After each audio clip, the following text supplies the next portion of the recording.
Oi, chuchus, tudo bem com vocês? Mais uma aula do nosso programa Fique em Casa Aprendendo comigo, Cacau Sotero, sou professora de língua portuguesa e hoje nós trazemos um assunto bem legal. Aliás, todos os assuntos são legais, são importantes, são inerentes ao vestibular, né, que você vai fazer e vai passar, se Deus quiser. E se você estudar também, né? Quem estuda passa, né? Eu tenho um lema que eu coloco assim nas minhas provas. Aquele que estudar, certamente passará. Cacau Sotero é um pensamento que eu sempre gosto de colocar em provas, ok? Vamos ver essas orações adjetivas no contexto. O que é o contexto? Vamos trabalhar contexto, coesão textual e orações adjetivas. É uma aula bem voltada para a produção, vai ajudar na redação. A gente começa a falar de contexto. O contexto é muito importante, porque nós estamos inseridos, né, e nele o tempo todo. Atualmente, nós vivemos uma pandemia, nos deparamos com muitas pessoas que morreram, pessoas próximas, pessoas distantes, identidades, números foram substituídos por identidades, né? Pessoas foram, a morte chegou bem perto, entrou na casa de muitas pessoas, né? Inclusive na minha. Infelizmente trouxe muita dor. Então é um contexto muito triste. Por isso que eu digo, cuidem-se, não aglomerem ainda. A pandemia, ela já está aparentemente já está controlada, mas a gente ainda tem muito receio de que variantes venham trazer mais transtornos para a nossa sociedade. É muito difícil lidar com esse problema. Quem passa por ele sabe, certo? Às vezes a gente diz assim, eu imagino. Não, ninguém imagina a dor do outro. Eu aprendi isso agora, sabia? Na pandemia, eu vi um psicólogo falando, nunca diga para ninguém assim, eu sei o que você está sentindo, porque ninguém sabe o que o outro sente. A gente tenta imaginar, mas ninguém imagina.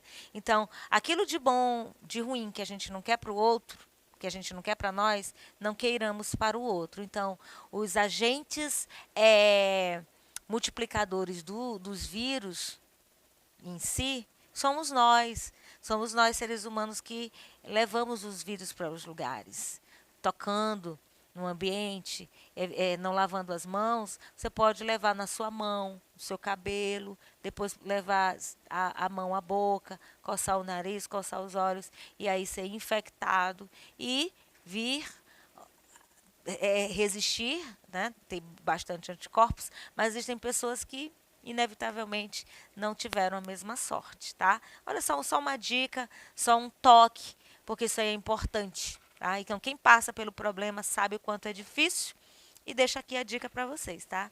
Eu tive experiências terríveis e ainda vivo consequências da dor por conta de ausências tão importantes em função dessa pandemia, em função desse vírus, tá certo? Voltando para cá. Então, por que eu falei disso? Porque nós estamos falando de contexto.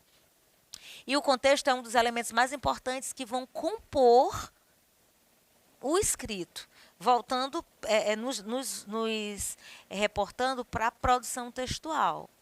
Então, o contexto é importante. É um elemento que tem função essencial, função bem importante de mostrar, tá? O sentido do presente, o sentido do momento que você vive em determinado texto. Então, redação e atualidade andam de mãos dadas. Redação de vestibular e contexto atual, parceiros. Sempre você terá uma situação do contexto atual para referenciar, para exemplificar na sua redação, tá certo? E o contexto é tão importante que, se ele não estiver correto, ele pode atrapalhar a tua linha de raciocínio. Ele vai fazer com que esse teu texto fique perdido, fique descontextualizado. Como minha filha gosta de dizer, aleatório. Quando a minha filha vê alguém fazendo um discurso assim totalmente fora de contexto, ela gosta de usar este predicativo. Fulano está aleatório hoje. Às vezes ela diz isso até para mim. Vocês acreditam nisso? Mãe, hoje você está aleatória. Quando você, às vezes, se perde. E você pode fazer isso, isso é permitido. Aqui e ali a gente perde, fala uma coisa que não deve, não é assim? Só que na redação você não vai poder fazer isso não, meu bem. Você, Chuchu, vai ter que fazer tudo direitinho. Então, se inserir no contexto, entendê-lo, para que você desenvolva um texto completamente coeso, tá? A gente vai falar disso já já. Mesmo que ele cumpra as regras de gramática, de ortografia, se tiver descontextualizado, você não vai se sair bem na redação. Então, aliado à gramática e essa coesão textual, né, essa amarração do texto, que os elementos coesivos são as preposições, as conjunções, estão legais ali, sem o contexto correto, a sua construção não vai ficar bem definida, não vai ficar legal, tá bom? Então, existem vários tipos de contexto. Eu trouxe alguns. Eu trouxe o contexto linguístico, que é um dos tipos de contextos mais fáceis, né, de ser compreendido, né? Mais fáceis de serem compreendidos. Entre eles está o contexto linguístico. Porque, neste caso, ele vai trazer uma estrutura de forma correta. Todas as regras são propriedades linguísticas. Por exemplo, Camila e Felipe são as funcionárias mais proativas desta empresa. Contexto atual. A empresa está produzindo e elas são elementos principais ali.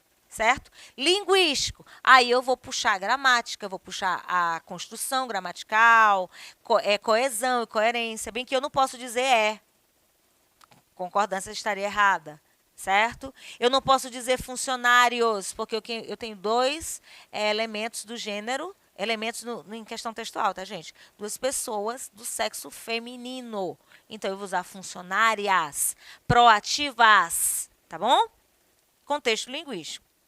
Agora, o que é o extralinguístico? É o contexto que, para ser compreendido, depende de elementos que estão além do texto, certo? Ou seja, um texto sozinho não consegue emitir o sentido. Quer ver só? Eu coloquei aqui, viva! Chegasse aqui para vocês na aula e conversasse. Legal! Muito bom! Vocês iam ficar, o quê que é bom? O que é legal? Viva! Certo! Começasse a falar essas palavras soltas. Elas estariam fora de um contexto linguístico. Elas estariam fora de ordem. Aí, no caso, os elementos idade, lugar, tempo, local ajudam a compreensão da redação. O que seria um viva? Vamos idealizar aqui agora. Vamos dizer que hoje seja 30 de janeiro de 2022. E aí a apresentação do jornal, do telejornal fosse... o vírus Covid-19 foi completamente exterminado da Terra. Olha só. Viva! Legal! Que bom! Aí eu tenho essas expressões aqui como viva dentro de um contexto. Aí dá para entender, mas assim não dá. Então, deu para entender? Contexto extralinguístico vai requerer de nós idade, lugar, tempo e local para que haja uma compreensão, certo? Histórico. Nós vemos muito isso em aulas de literatura. Eu puxo o contexto histórico para caracterizar o movimento literário, como, por exemplo, o realismo, que vem se construindo a partir da Revolução Industrial. O romantismo, Revolução Francesa, certo? Independência do Brasil, enfim. Contexto histórico influencia na produção literária, porque os autores se posicionam contra ou a favor de movimentos que estão ali e vão produzir os seus textos, os seus poemas, as suas prosas, em função de um contexto histórico, tá? Esse contexto pode ser político, social, econômico e cultural. Atualmente, 2021, né? Seguido de 2020, o nosso contexto histórico é de crise política, social, econômica, gerada, no caso a crise é gerada, inicialmente por uma pandemia. Aí isso vai envolver administração, que mais? Gerenciamento, economia, trabalho, emprego, renda, social, fome, miséria, tudo consequência. Uma coisa dentro da outra. Contexto histórico. Daqui a anos, isso estará escrito nos livros de história, né? Como aconteceu a peste negra, que a gente sabe que existiu, um momento tão difícil quanto o que nós vivemos agora, uma época onde muitas pessoas também morreram. Então, períodos assim tristes da nossa história que existiram e são fatos. O contexto histórico está aí para isso. Olha o exemplo aí, leiam aí. Ó. Motivada por questões ideológicas, a Guerra do Vietnã foi uma das guerras mais violentas da história do mundo. Ela aconteceu entre os anos de 1959 e 1975. E seu início causou a divisão do Vietnã entre Vietnã do Norte e Vietnã do Sul. Os Estados Unidos foi uma das nações que mais se envolveu neste conflito. Cerca de 2 milhões de pessoas morreram nessa guerra. Isso aqui é um contexto histórico. Olha o que eu tenho. Eu tenho data, eu tenho local, eu tenho envolvidos, eu tenho nomes, eu tenho referências, coisas palpáveis, tá? O contexto social, deu para entender, né, gente? O histórico. Então, vamos para o social agora. É aquele que depende de elementos sociais, depende diretamente. Como classe social, relações interpessoais, ambiente e nível de instrução ou ainda escolaridade de um determinado indivíduo para ser compreendido. Se a pessoa, eu vou dar um exemplo bem clássico. Aqui, eu, Cacau, sou de São Luís do Maranhão. A Ilha do Amor, a Ilha Magnética, também chamada de Ilha Rebelde, são nomes dados à Ilha de São Luís, características, tá? Mas, se uma pessoa que vem lá do sul, do Rio Grande do Sul, de uma das cidades da região sul, do sudeste, vier para cá passear em São Luís, se ela souber a história, o contexto histórico de São Luís, ela vai entender por que aqueles casarões são daquele jeito, enfim, a história de São Luís. Mas, em relação ao vocabulário usado pelas pessoas, as pessoas da rua, os meninos de rua, os garotos que estiverem nos pontos turísticos, no momento onde as pessoas passarem, elas vão ouvir. Tudo isso aqui vai influenciar nessa construção gramatical, gente. As relações, o ambiente. Eu falei meninos de rua. Existem pessoas que moram na rua? Existem. E eles têm um jeito também de falar. Existem pessoas que não tiveram a oportunidade de estudar, têm um jeito diferente de falar, que difere das pessoas que estudaram. Tem a linguagem dos magistrados, nós temos uma linguagem típica das pessoas da área da saúde, nós temos a linguagem típica dos jovens, dos adolescentes, nós temos os neologismos, nós temos as gírias. Nós temos também o meio social que nós vivemos. Nós temos os bairros mais periféricos, nós temos os bairros mais abastados. E esse contexto social, ele vai englobar tudo isso. A nossa renda, a nossa escolaridade, a nossa idade, o meio em que nós vivemos e como nós nos relacionamos entre nós. Isso aí compreende o contexto social, certo?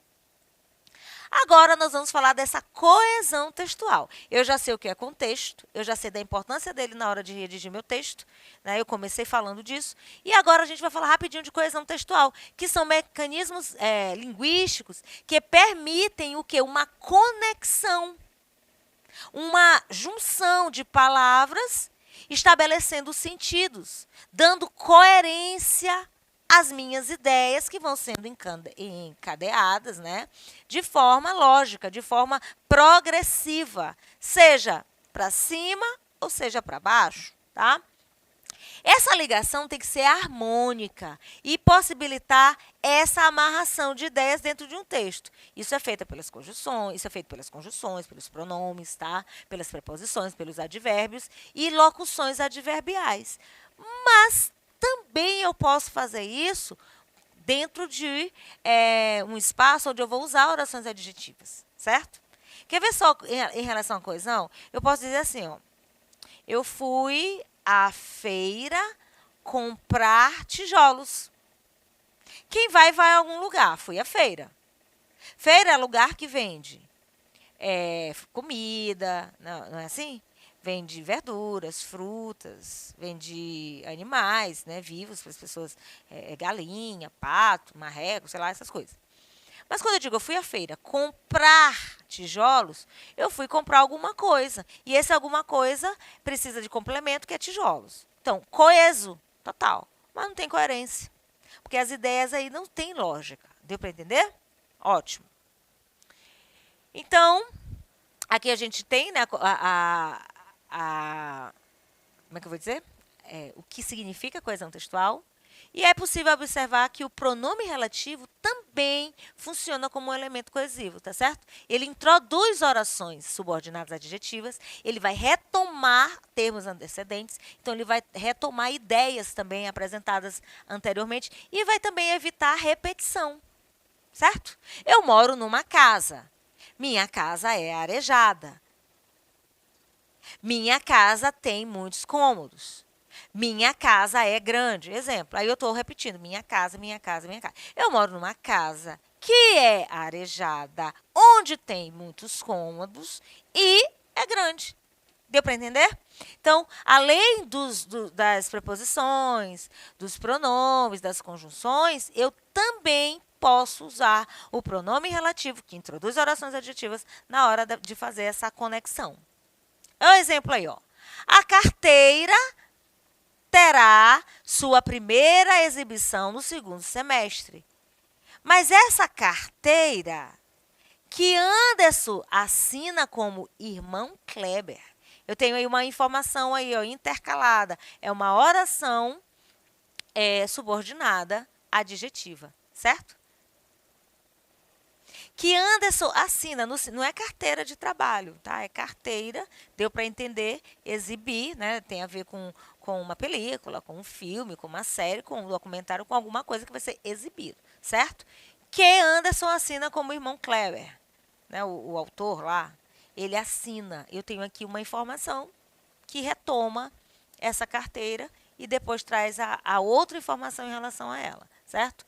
Orações subordinadas adjetivas, nós já sabemos, são introduzidas geralmente pelo pronome relativo, que, notadamente, é o quê?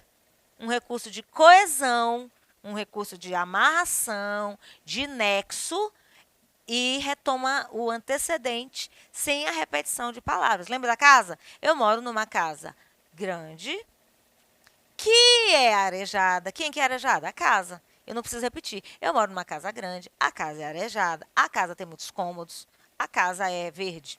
Preciso repetir. Eu substituo por pronomes, no caso aqui eu usei o pronome relativo, fazendo a retomada e dando o quê? Nexo, dando coesão aos termos que eu vou apresentar numa produção textual. Tá bom? Olha um exemplo aí, ó. Lembrava de novo a galinha que recortara contra o ar. Lembrava de novo a galinha se recortara contra o ar. Então, para eu não repetir galinha, eu botei o quê?